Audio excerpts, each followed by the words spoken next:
Hi friends, my channel name is upcoming kids. మేము ఇవాళ special చేసుకోబోతున్నాం.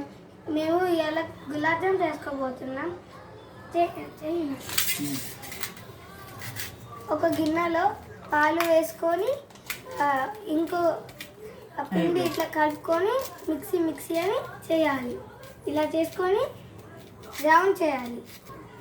ఫస్ట్ ప్లేట్లో పిండి వేసుకొని తర్వాత పాలు పోసి మిక్స్ చేసుకొని రౌండ్ చేయాలి. ఇలా స్మూత్గా అయ్యే బాల్స్ని రౌండ్గా ఇలా స్మూత్ అయ్యే పిండిని ఇలా రౌండ్గా చేసుకొని బాల్స్ లాగా చేసుకోవాలి. మా నాన్న చేసే ఎలానా చేసుకోవచ్చు. మా నాన్న చేస్తుంది ఇలా. హాయ్ ఫ్రెండ్స్, నేను కూడా ఇలా మా నాన్నమ్మ లాగా ట్రై చేస్తున్నాను. ఇలా వచ్చింది షేప్. అయితే ఇలా లాస్ట్కి తీసుకొని 100 grams ప్యాకెట్ తీసుకొని ఇక షుగర్ వేసుకొని చేసుకోవచ్చు. ఇలా ఫుల్ చేసుకోవాలి 100 grams. ఇలా మా నాని అంటుంది ఇలా రౌండ్ షేప్లో చేసుకోవాలి.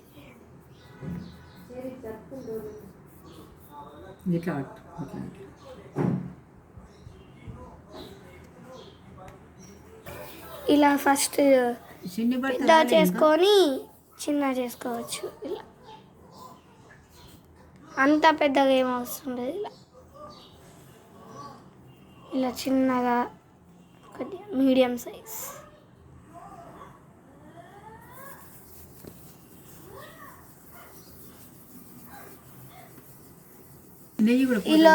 ఇలా ఒక స్పూన్ నెయ్యి తీసుకొని వేసుకోవచ్చు. ఒక కప్ ఇలా మంచిగా కలుపుకొని తీసుకోవాలి.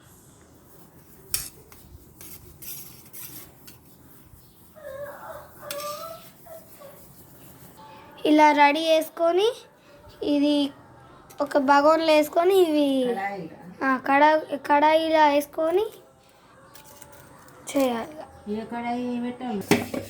ఇలా కడాయి తీసుకొని ఫస్ట్ ఉప్పు తీసుకొని తోముకోవాలి మంచిగా. ఒక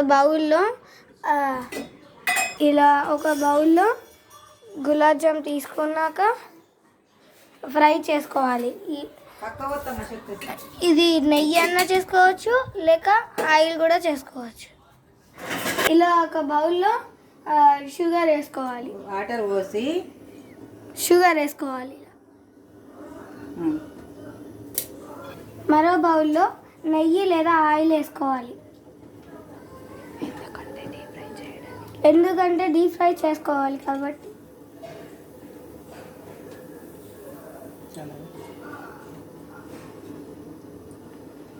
ఒక్కొక్కటి రెండు ఇలా నెయ్యి వేడైనాక ఇవి గోలించుకోవాలి. బ్రౌన్ కలర్ రావాలి, అప్పుడు ఇది వేడైనట్టు.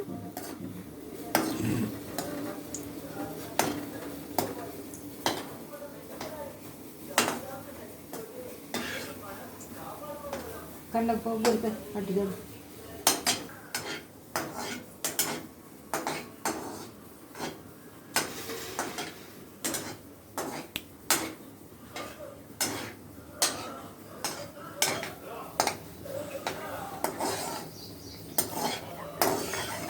ఇలా బ్రౌన్ కలర్ లాగా అవ్వాలి, అప్పుడు డ్రై అయినట్టు. ఈ ఇలాచీలు టేస్ట్ కోసం వేసుకుంటారు, అందుకే ఇవి అలా వేసి టేస్ట్ కోసం చూస్తారు. దీన్ని ఇలా పొడి చేసుకొని ఈ ఇలాచీ పొడిని బౌల్లో వేసేసుకోవాలి. పాకంలో వేసేసుకున్నాక తర్వాత గులాబ్ జామ్ కూడా ఇందులో వేసేసి మూత పెట్టాలి 5 minutes. ఆగాగు అందుకని అట్లా ఆగమ్మా వేయకు. ఇలా పాకంలో వేసేసుకోవాలి. అది బట్టి ప్లేట్ బట్టి అన్ని పోసే.